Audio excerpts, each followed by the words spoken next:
제가 가끔 영화 보는 걸 참 좋아합니다. 아마 여러분들도 요새 좀 시간이 많으신 분들은 아마 영화나 드라마 많이 보실 수 있는 시간이 아닐까도 생각해 봅니다. 근데 제가 영화 보는 걸 참 좋아하지만 싫어하는 장르가 몇 가지가 있어요. 한 가지는 공포 영화입니다.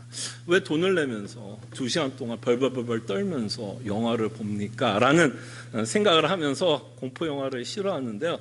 또 하나 제가 싫어하는 내용, 주제가 있는데 주인공이 아주 비참하게 또는 비극적으로 죽는 그런 영화 참 싫어요. 주인공이 죽는 영화는 참 싫습니다. 왜냐하면 굉장히 저를 슬프게 하기 때문에 그런 주인공이 죽는 영화 참 싫어합니다. 아마 우리도 이런 비극적인 영화의 주인공처럼 어느 누구도 인생을 살아가면서 비극적인 인생을 살고자 하는 자들은 없을 거라고 생각합니다. 비참한 인생을 살고자 하는 자들은 없을 것입니다. 어떻게 하면 조금 편안하게 또는 내가 원하는 것을 누리면서 또한 내가 갖고 있는 것이 있다면 이것을 지키면서 우리는 살고 싶지 비참한 인생을 살아가고 싶지는 않을 것입니다. 그래서 우리가 믿고 있는 하나님이 우리 인생을 비극적으로 만든다면, 그죠? 하나님이 우리가 믿고 있는 하나님이 우리를 비참하게 만든다면 이런 하나님을 믿는 것이 쉽지는 않을 것입니다. 그죠? 우리가 믿는 하나님을 통해서 우리는 우리가 원하는 것을 누리고 싶고 여전히 지금 무엇이 있다면 이 하나님이 내 것을 지켜주시기를 원하고 내가 계획한 것이 있다면 이것을 이루시기를 원하지, 내가 믿고 있는 하나님으로 말미암아 내 인생이 비참해지고 비극적인 인생을 살아간다면 이런 하나님을 믿는다는 건 쉽지 않을 것입니다. 네, 여러분, 성경에 보면요, 하나님을 믿는 백성들, 하나님이 그토록 사랑했던 자녀들, 비극적으로 비참하게 만드는 이야기도 참 많습니다. 일부러 하나님의 주권과 섭리 안에 하나님이 허용하셔서 인생을 굉장히 비참하고 비극적으로 만드는 스토리들을 보게 돼요. 그 중에 한 명을 굳이 뽑는다면 욥기가 생각이 납니다. 여러분 잘 알죠? 욥기 하면 여러분들이 가장 잘 기억하는 내용이 아마 욥기 1장과 2장 내용일 거예요. 그 다음부터 뭐 새 친구 나오고 무슨 대화하는 내용은 너무 복잡하고 무슨 얘기인지 몰라도 적어도 욥기 1장과 2장은 욥기에서 가장 중요한 내용을 갖고 있습니다. 여러분, 욥이 좀 비참해지고 비극적인 인생을 살아가게 됩니다. 그가 갖고 있던 걸 다 잃어버려요. 그가 갖고 있던 재산, 그가 갖고 있던 자녀, 욥이 그토록 사랑했던 것들을 다 잃어버리는 정말 비참하게 됩니다. 건강도 잃어버려요. 그래서 그가 건강을 잃으면서 기왓장으로 그냥 등을 긁었다라는 기록도 있습니다. 참 비참하고 비극적인 인생을 살아가고 있는데 이것을 허용하게 하신 분이 누굴까요? 사탄이었어요? 하나님이었어요? 사실은 하나님이었어요. 욥기를 읽으면서 우리는 이 주제를 피할 수 없습니다. 하나님이 욥을 힘들게 했어요. 그죠? 그 결론은 피할 수 없어요. 그래서 우리는 욥기를 읽으면 참 이해하고 싶지 않습니다. 내가 믿고 있는 하나님이 내 인생 가운데 욥처럼 하나님이 하시면 어떡하지라는 두려움을 줄 수 있는 책이 욥이 아닐까, 욥기가 아닐까 싶습니다. 그는 신앙이 아무리 좋고 믿음이 아무리 좋아도 욥기는 참 이해하기 힘든 책이에요. 오히려 하나님은 욥을 책망하면서 끝납니다. 무슨 얘기인지 알겠어요? 그렇게 고생시켰던 분이 하나님에도 불구하고 하나님은 욥에게 사과를 하지 않습니다. 안 그래요? 사과해야 되지 않아요? 하나님께서 허용한 거라며? 하나님 때문에 욥이 고생하고 있다면 하나님이 욥에게 사과해야 되지 않습니까? 근데 하나님은 오히려 욥을 책망하면서 끝나요. 욥의 이야기뿐만 아니라 구약을 읽어도 신약을 읽어도 참으로 하나님을 믿는 것 때문에 참으로 비극적이고 비참한 이야기는 참 많습니다. 그래서 많은 사람들은 구약에 나온 하나님에 대해서 굉장히 어려워하고 부담스러워하고 이런 하나님 굉장히 어떻게 이해할지 힘들어합니다. 그래서 우리가 원하는 하나님의 모습은 어쩌면 복음서에 나타난 예수님의 모습이 아닐까 싶어요. 복음서에 나타난 예수님의 모습은 어때요? 인자하신 하나님, 긍휼이 많으신 하나님. 그래서 소외된 자들의 일부러 찾아가서 함께 식사를 나누는 모습. 그래서 내가 인생을 살아가면서 외롭고 힘들고 아무도 내 곁에 없다라고 생각할 때, 그래, 이렇게 공간복음서에 나타난 예수님이 하나님이시고 이 하나님은 나와 함께하고 있지. 그러면서 우리는 위로를 받고 싶어 합니다. 그리고 예수님은 병에 걸린 자들을 병을 고쳐주면서, 우리도 인생을 살아가면서 건강이 쇠약해졌을 때 이렇게 하나님께서 내 병을 고쳐주시고 내 아픔을 치료해 주시고 마음의 상처까지 있다면 하나님이, 예수님이 내 마음을 치유해 주기를 원하는 그 하나님을 우리는 믿고 싶어 할 수도 있을 것 같습니다. 제자들과 함께 배를 탔을 때, 풍랑을 만났을 때 제자들은 두렵고 염려하고 무서워했지만 예수님은 풍랑을 잠잠케 했습니다.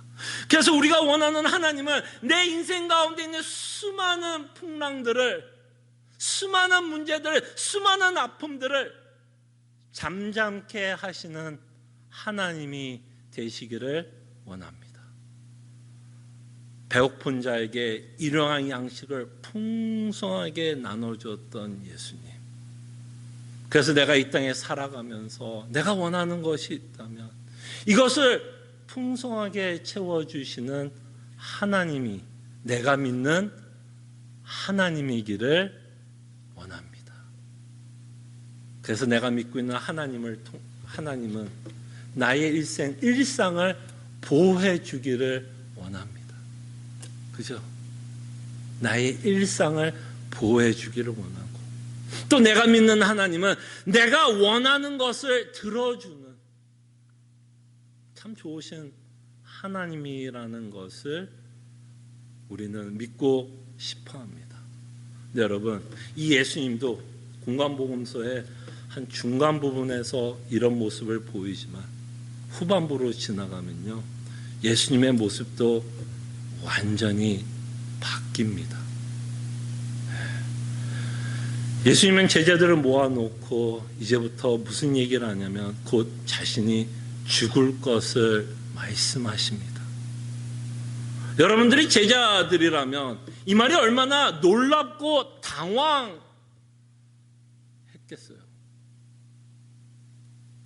그들이 3년을 쫓아다녔던 스승이 스스로 죽겠다라고 이야기를 한다면,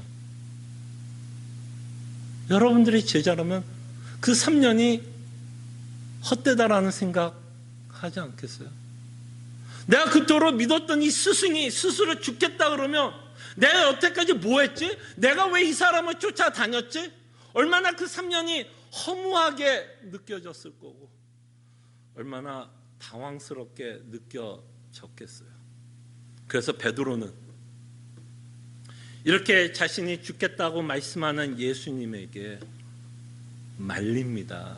그러지 마세요. 왜 죽으십니까? 말려요.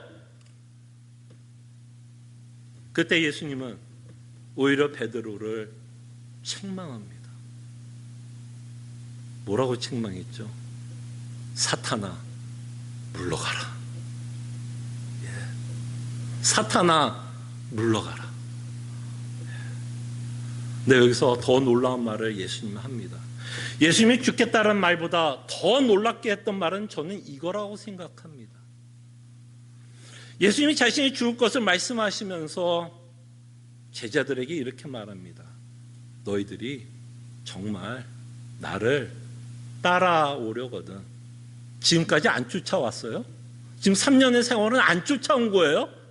마치 예수님은 제자들이 3년 동안 쫓아왔던 그 인생을 무시해버리는 것 같지 않아요? 뭔가 안 쫓아온 것처럼 얘기하는 것 같지 않아요? 그래서 예수님이 제자들에게 이렇게 말합니다. 진짜 너희들이 나를 따라오고 싶으냐? 그랬더니 예수님이 뭐라 그래요? 십자가를 짊어지고 나를 따르라고 말씀합니다.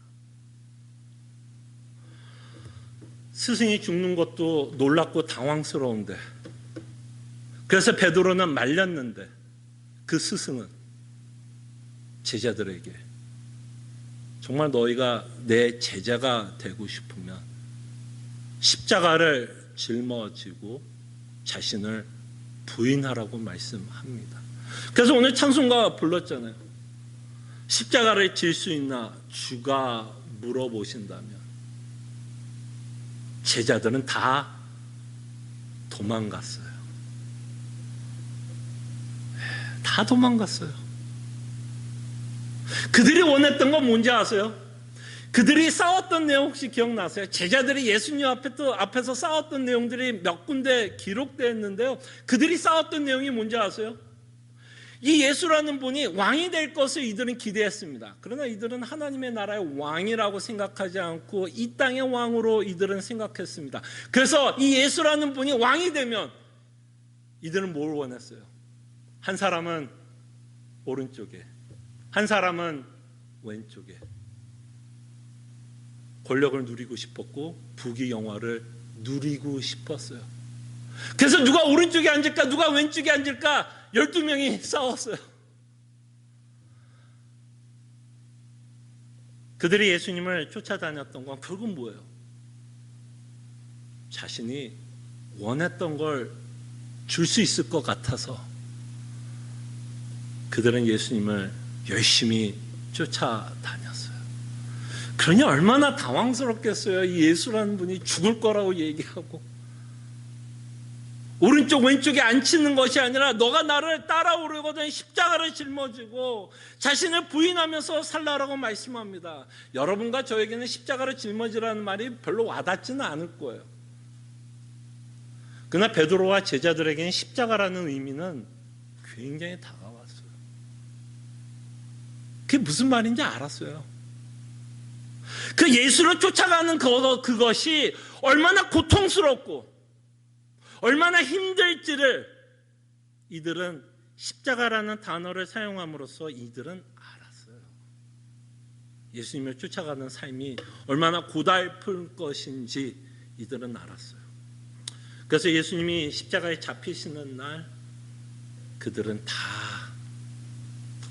도망갔어요. 그들이 기대했던 하나님이 아니었어요. 네, 그들이 기대했던 하나님이 아니었어요. 그래서 다 도망갔어요. 여러분들이 기대하는 하나님은 누구십니까?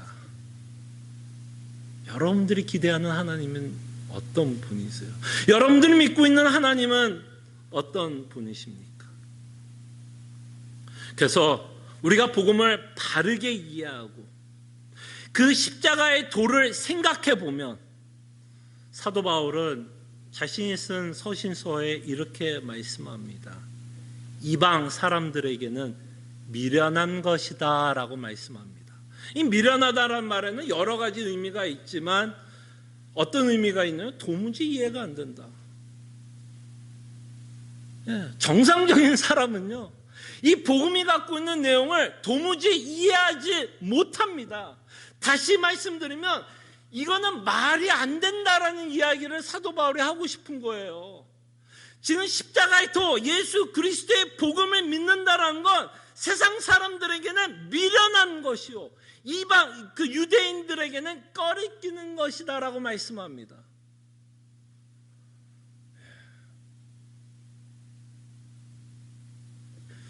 그럴 때 사실 십자가를 짊어진다라는 말에는 사실 나는 예수 그리스도를 때문에 비참한 인생을 살겠다라는 말을 하고 있습니다. 비극적인 주인공처럼 살겠다라는 말이 이 말에 포함됩니다.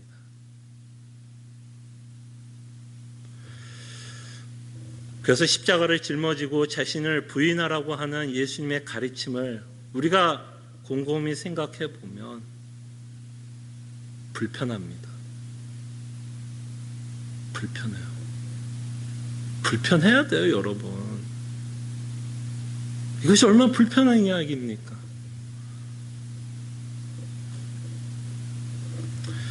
여기에 거룩한 역설이 있습니다. 예수님을 믿는 이 내용 안에는 거룩한 역설이 있습니다. 신자는 이 땅에서 불편한 삶 가운데 기쁨을 누리는 삶을 사는 자들입니다.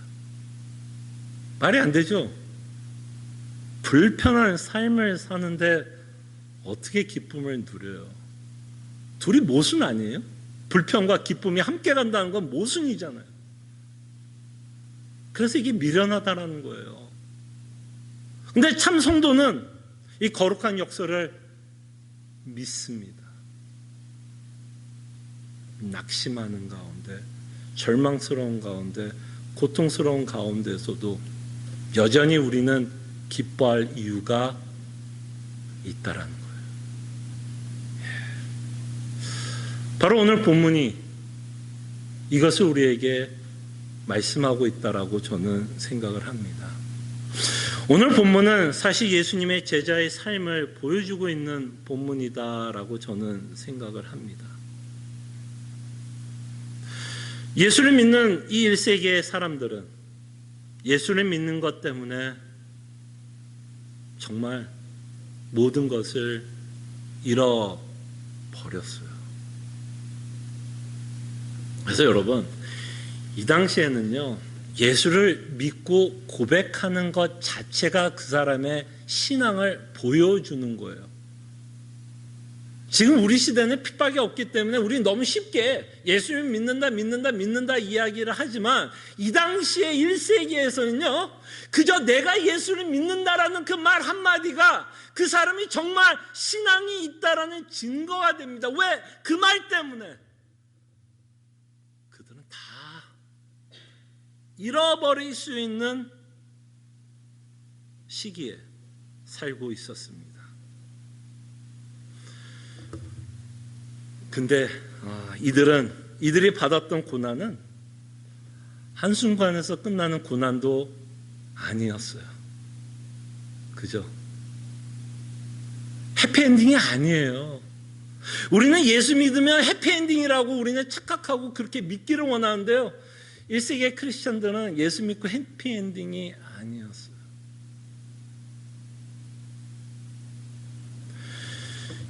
이 삶은 그저 한순간의 고난으로 끝나는 것이 아니라 히브리서 기자는 이렇게 말합니다.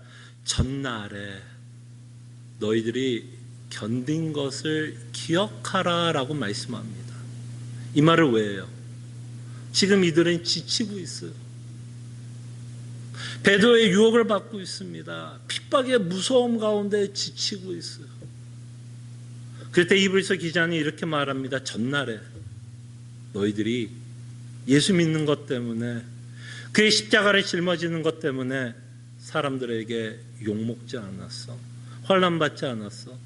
너희들의 감옥에 갇히지 않았어. 재산도 뺏기지 않았어. 그때 잘 견뎠잖아. 그때 견딘 것처럼 지금도 견디라는 얘기예요. 그렇다면 그들의 상황이 바뀌었다 안 바뀌었다? 안 바뀌었다는 얘기예요. 안 바뀌었다는 얘기예요. 안 바뀌었다는 얘기예요. 끊임없이 하나님은 1세기에 살고 있는 성도들에게 예수 그리스도가 짊어졌던 십자가를 짊어지고 자신을 부인하며 살아갈 것을 당부하고 있다는 것을 보게 됩니다. 정말 이들은 예수 그리스도로 인해서 정말 비극적인 삶을 살고 있어요. 정말 비참한 삶을 살아갑니다. 그래서 참복음을 믿는 자들은 예수 그리스도를 믿어서 호강을 누리면서 살려고 하는 자들이 절단코 아닙니다. 물론 예수를 믿어 호강할 수 있습니다. 그러나 우리가 예수를 믿는다는 건 내가 원하는 것을 얻기 위해서 믿는 거 아니에요. 내가 이 땅에서 호강하기 위해서, 내가 갖고 있는 것을 지켜나가기 위해서 예수를 믿는 게 아닙니다. 예수님이 여러분들의 편이 되어서 여러분 것을 지키는 파수꾼이 아니에요. 군인이 아닙니다. 이제는 예수를 믿는 것에 대한 우리의 생각이 완전히 바뀌어야 합니다.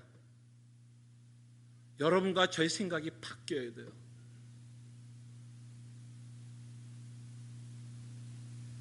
내 것을 지키고 내가 영위하고 싶은 삶을 살기 위해서 예수 그리스도를 믿고 있다면 우리는 성경에 나오는 예수님을 믿는 것이 아닙니다.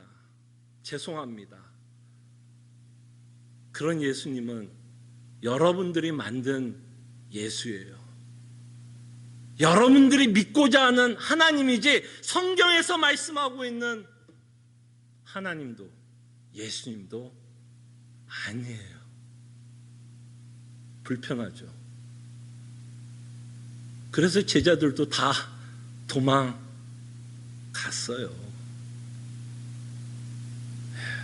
예수를 믿는다는 건 굉장히 이 땅에서 불편한 삶을 살겠다라고 각오하는 자들입니다. 내 것을 그리스도 때문에 잃어버릴 것도 각오하는 자들이에요. 근데 여러분, 이 구절에서는 우리에게 또 놀라운 원리를 하나 가르쳐 주는데요. 이들이 그토록 자신의 것을 다 잃어가면서 예수 그리스도의 십자가를 짊어지고 자신을 부인하면서 살았던 이유도 사실 이 구절에 기록되어 있습니다.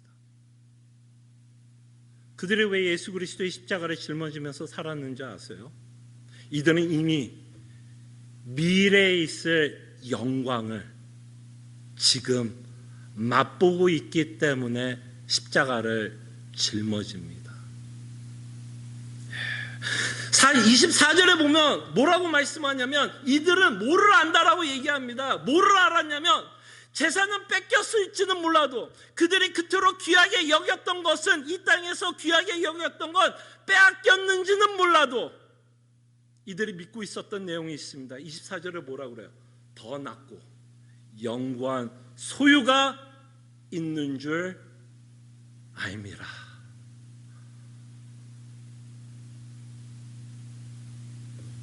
바로 이 이유 때문에 이들은 십자가를 짊어지면서 살아갑니다.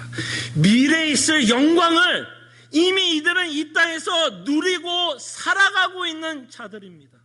저는 그래서 이렇게 표현하고 싶어요. 정말 예수 그리스도의 복음을 믿는 자, 구원을 믿는 자들은 이미 이들의 삶에 천국이 침투했습니다. 이미 여러분들은 천국이 침투한 자들이에요. 이렇게 이 땅에서 이들은 천국이 침투하여 이들은 천국의 삶을 십자가를 짊어지는 삶으로 살아내고 있습니다. 그래서 예수 그리스도의 복음을 믿는 자들은 자들은 갖고 있던 어떤 소유보다, 어떤 재산보다 구원을 소유한 것을 더 값지게 생각합니다. 구원을 소유한 것을 더 값지게 생각해요. 근데 거기서 끝난 게 아니에요. 그들이 받은 구원을 값지게 생각한 것뿐만 아니라 자신을 구원한 대제사장, 지금 우편에 앉아 계시는 만왕의 왕 예수 그리스도를 소유한 자들입니다. 이거를 믿었던 자들이에요. 그리고 천지를 창조한 하나님을 아바 아버지라 고백하는 삶을 살아가며 그 아버지와 인격적으로 삶을 나누며 그 안에서 사랑을 나누는 그것이 이 땅에서 누리는 어떤 보아와 어떤 가치 있는 것보다 더 뭐라고 생각해요? 더 나은 소유, 더 나은 재산으로 그들은 믿었습니다. 그리고 그들이 소유한 건 영구하다라고 표현합니다. 영구한 것. 이들이 이 땅에 누렸던 건 다 잃어버릴 거예요. 여러분들과 제가 이 땅에 누렸던 거 다 잃어버릴 거예요. 시간 문제입니다, 여러분. 어떤 사람들은 이 땅에서 조금 더 오래 누리는 자들이 있을지 모르지만 또 어떤 자들은 짧게 누릴 거예요. 그냥 다 시간 문제예요, 여러분. 시간 문제라고요. 이 땅에 것 영구한 거 없어요. 지금 여러분과 제가 맛보고 있는 현상 아닌가요, 지금? 모르겠어요. 오늘 아침에 잠깐 아리꺼 하나 헤드라인만 봤습니다. 이 헤드라인 하나 가지고 이렇게 결론을 짓는다는 건 너무 억지 결론일 수도 있지만 이번에 코로나 바이러스를 통해서 자본주의도 붕괴되지 않을까라는 조심스러운 예측을 하는 자들도 있습니다. 이미 정부가 시민들을 돕고 있다면 참된 자본주의는 아니죠. 참된 자본주의는 아니에요. 이미 붕괴된 지가 오래될 수도 있어요. 이미 우리의 일상은 어떤 면에서 붕괴되고 있다는 것을 보게 됩니다. 흔들리고 있어요. 마냥 흔들리고 있습니다. 그러나 우리가 소유한 이 복음, 이 구원, 이 하나님 아버지는 우리의 관계는 절대로 흔들릴 수도 없고 사도 바울이 말씀하는 것처럼 그 사랑에서 아무도 누구도 어떤 상황도 어떤 환경도 끊을 수 없다라고 사도 바울이 고백하고 있는 내용을 보게 됩니다.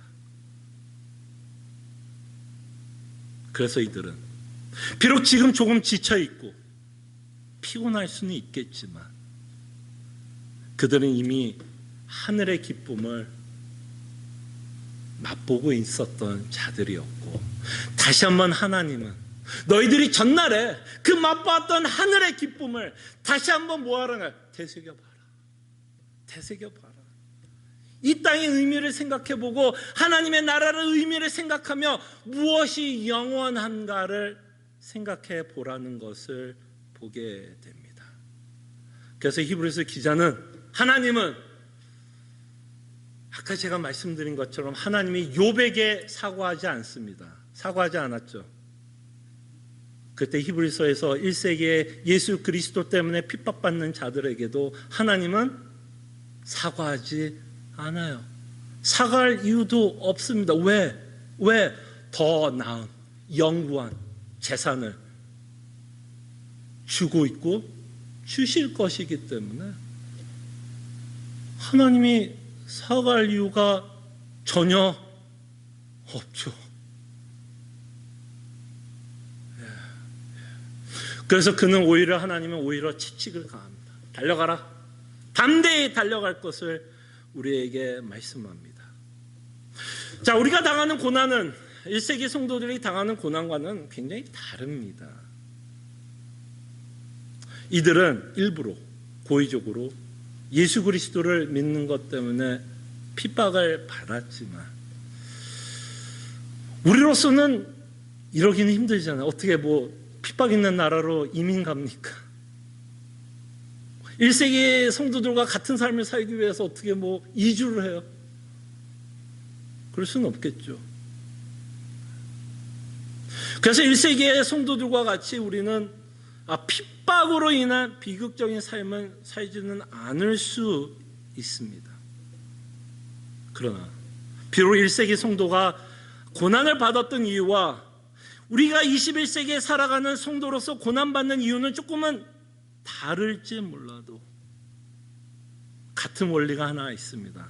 하나님은 우리가 살아가고 있는 일상 가운데 맛보는 고통과 환난을 통해서 복음을 맛보게 하십니다.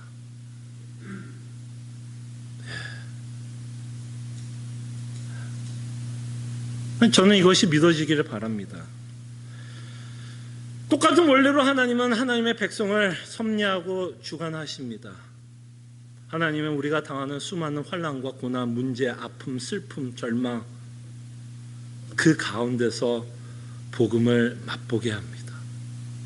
그리고 그 고난을 통해서 사실은 우리는 천국을 경험합니다.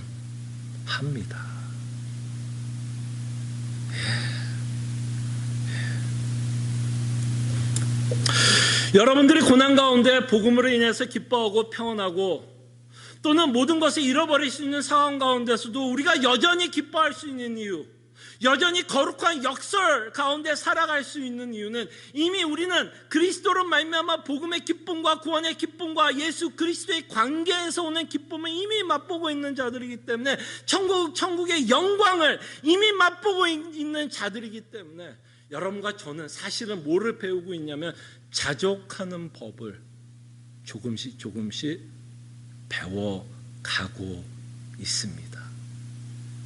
그래서 하나님은 이런 사태, 이런 시기를 통해서도 하나님의 자녀를 뭐하는 시기냐면 훈련시키는 시간이에요. 어떤 시간? 복음으로 만족해하는 훈련을 시키고 있는 시간입니다. 그래서 하나님이 복음을 우리에게 어떻게 적용하고 있는 방법에 대해서도 우리가 대적하고 저항 안 하시기를 바랍니다. 비록 힘들 수 있고 어렵지만 여기에는 어마어마한 역설이 들어가 있고 우리의 믿음이 요구됩니다. 오히려 하나님은 약한 가운데, 수치 가운데, 비참한 가운데, 비극적인 상황 가운데 그의 복음의 영광은 찬란하게 비춰주십니다.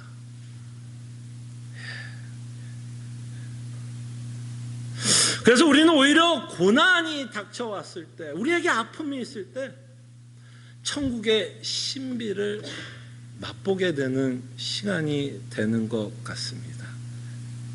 그래서 그런 고난이 있고 답이 없을 때 정말 내가 갖고 있는 이 복음이 얼마나 소중하고 귀한 것인 것도 저희들이 알아가는 시간이 아닐까 생각해 봅니다. 그래서 우리는 어떤 성도가 불렀던 찬송가를 굉장히 좋아합니다. 이 성도는 천국의 그 영광이 이미 맛보고 있는 자의 고백이 아닐까 생각을 합니다. 여러분들도 굉장히 좋아하는 찬송가라고 생각하는데요. 부인이 있었고 4명의 딸이 있었습니다. 근데 부인과 딸은 먼저 영국을 가기 위해서 배를 탔습니다. 근데 그 배가 파손돼요. 배가 침몰합니다. 그래서 사랑하는 부인과 4딸이 배에서 침몰당해서 죽습니다. 그래서 그 남편은, 그 아버지는, 그 딸의 아버지는 그 가족을 생각하면서 영국으로 넘어갈 때 배를 타고 대서양을 다시 한번 건너갑니다. 얼마나 슬펐겠어요. 얼마나 절망스럽겠어요. 근데 그는 대서양을 건너면서 뭐라고 고백했냐면 내 영혼 평안해. 내 영혼 평안해. 바로 이것이 우리가 믿고 있는 복음이 갖고 있는 역설적인 내용이 아닐까 생각합니다. 이렇기 때문에 이거는 믿음이 없이는 이해할 수 있는 내용이 아니고 정말 사도 바울이 말한 것처럼 얼마나 미련하게 들리고 말도 안 되고 억지스러운지 그렇게 여러분들은 믿지 않는 자들은 느낄지 모르겠습니다. 그는 믿는 우리는 그리스도께서 우리에게 베풀어 주신 삶 때문에 십자가를 짊어지는 것이 즐거운 일은 결탄코 아닙니다. 자신을 부인하면서 살아가는 그 인생이 쉽다라고 이야기하는 것도 아니고 고통스럽지 않다라는 이야기도 아닙니다. 그러나 우리는 미래에 있을 그 영광을 이미 우리가 이 땅에서 맛봤기 때문에 우리는 여전히 그 십자가를 붙들고 정말 나를 구원하신 예수 그리스도를 바라보고 조금 전에 장로님이 기도한 것처럼 얼굴과 얼굴을 맞대어 볼 수 있는 그 날을 기약하며 우리는 인내의 경주, 그리고 담대히 이 경주를 해냅니다.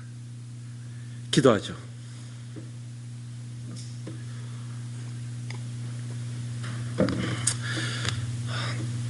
여러분들이 믿고 싶은 하나님은 어떤 하나님이십니까? 혹시 오늘 말씀이 불편하십니까? 불편하다면 그게 복이라고 저는 생각합니다. 우리 안에 너무 죄성이 많기 때문에 이 말씀이 불편할 거라 생각을 합니다. 그러나 우리는 이미 천국을 맛본 자들입니다. 그 영광을 이미 바라본 자예요.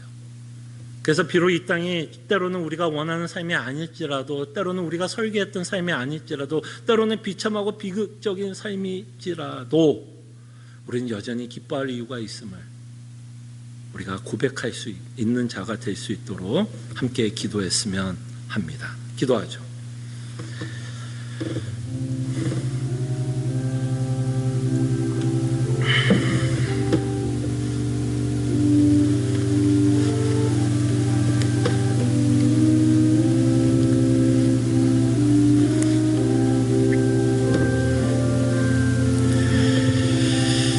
주님, 정말 이 역설적인 믿음, 정말 복음이 갖고 있는 능력을 우리 삶 가운데서 맛보게 하여 주시옵소서. 지금 이 혼란스러운 시기에 우리가 문제가 해결되는 것으로 하나님의 은혜와 하나님이 함께하고 있다는 것을 증거 삼는 것이 아니라, 이런 혼란스러운 시기, 우리를 염려하게 하는 이 시기 가운데서도 여전히 복음은 우리를 위로하고 있다는 것을 맛볼 수 있는 시간이 되게 하여 주시옵소서. 참으로 고마우신 하나님, 이 시간 우리가 회개를 해야 한다면 회개하게 하여 주시옵소서. 우리가 왜 하나님을 믿고 있는지 다시 한번 우리 자신을 돌아보게 하여 주시옵소서. 여전히 우리 죄성이 있어 우리는 하나님을 통제하고 싶고, 내가 내 인생의 주권자가 되고 싶고, 내가 내 인생을 계획하고 싶고, 내가 원하는 것을 이루면서 살아가고 싶고, 그래서 그 하나님이 내 조력자가 되기를 원하고 도우미가 되기를 원하는데, 다시 한번 우리가 하나님이 이런 마음으로 믿고 있다면 돌이키게 하여 주시고, 하나님이 주권자이시고 때로는 하나님의 섭리를 다 이해할 수는 없으나 하나님이 이 방법으로 때로는 고난을 통해서 하나님의 영광을 드러내기를 원하신다면 그 일에 우리가 순종하며 살아갈 수 있는 하나님의 백성들 되게 하여 주시옵소서.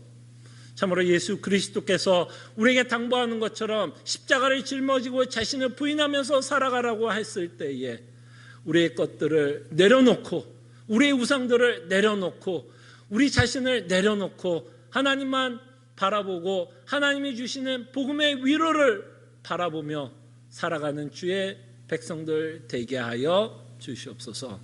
바로 이 고난을 통해서 하나님은 복음의 능력을 맛보게 하기 위해서 우리에게 이 고난을 허락하고 있다는 것을 믿음의 눈으로 바라보게 하여 주시옵소서. 감사하고 살아계신 예수 그리스도의 이름으로 기도합나이다. 아멘. 다 함께 찬송가 413장, 우리의 믿음의 고백으로 우리가 함께 찬송했으면 합니다. 다 함께 일어나셔서 찬송가 413장 함께 찬송합니다.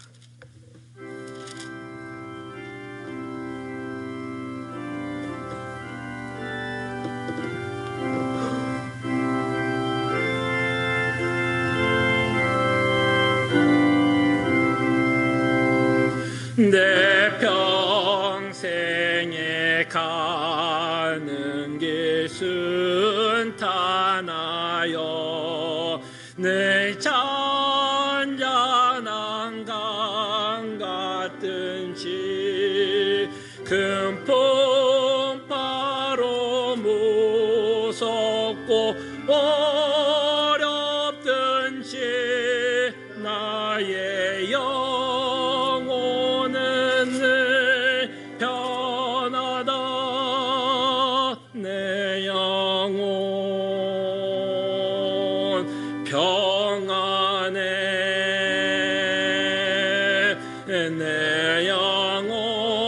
내 영혼 평안해. 저 마귀는 우리를 입 벌리고 달려와도 주 예수는 우리의 대장되니 끝내 싸워서 이기리라. 내 영혼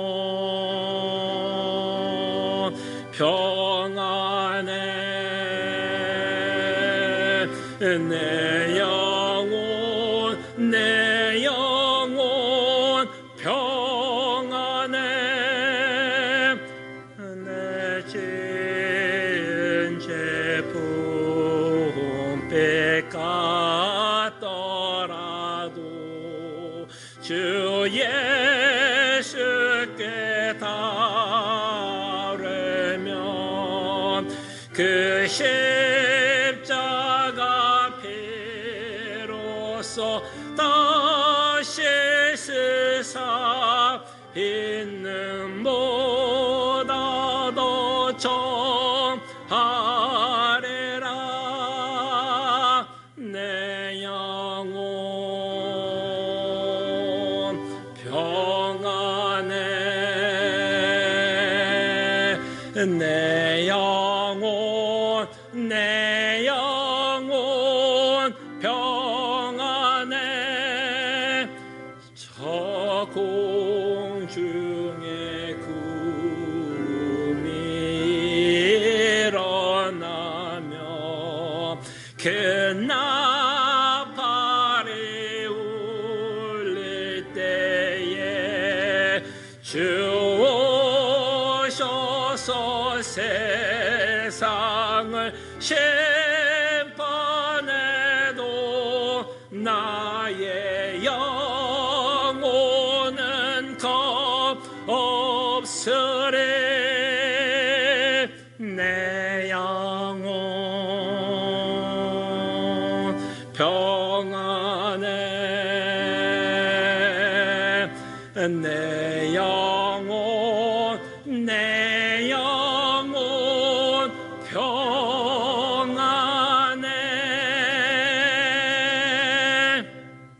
아멘. 하나님의 백성들이여, 하나님이 주시는 축복의 말씀, 위로의 말씀 믿으시기를 바랍니다. 능히 너희를 보호하사 거침이 없게 하시고 너희로 그 영광 앞에 흠이 없이 기쁨으로 서게 하시리. 곧 우리 구주 홀로 하나이신 하나님께 우리 주 예수 그리스도로 말미암아 영광과 위엄과 권력과 권세가 영원전부터 이제와 영원토록 우리와 함께 있을지어다. 아멘.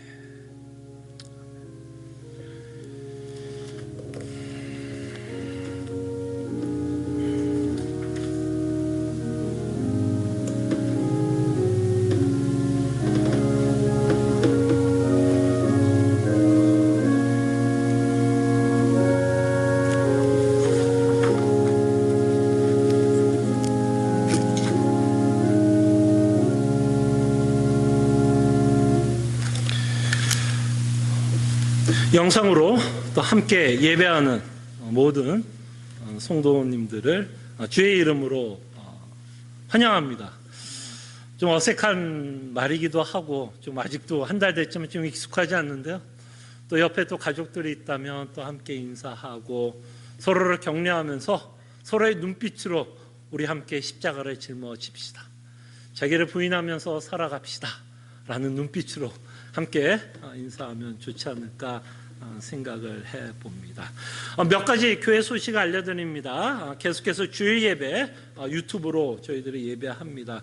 조금 시간을 저희들이 좀 못 맞추고 있기는 한데요. 그런 부분에 대해서는 좀 여러분들에게 좀 양해를 구하지만 최대한으로 빨리 11시에 맞추도록 노력하겠습니다.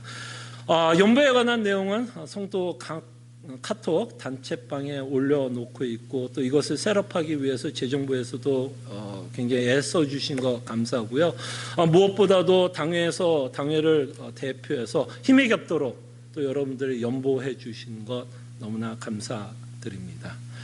또 교육부 또 예배 또 매주 유튜브에서 예배 영상을 올리고 있으니까요. 아이들에게도 자녀들에게도 끊임없이 매주 예배 드릴 수 있도록 좀 권면해 주시면 감사하겠습니다.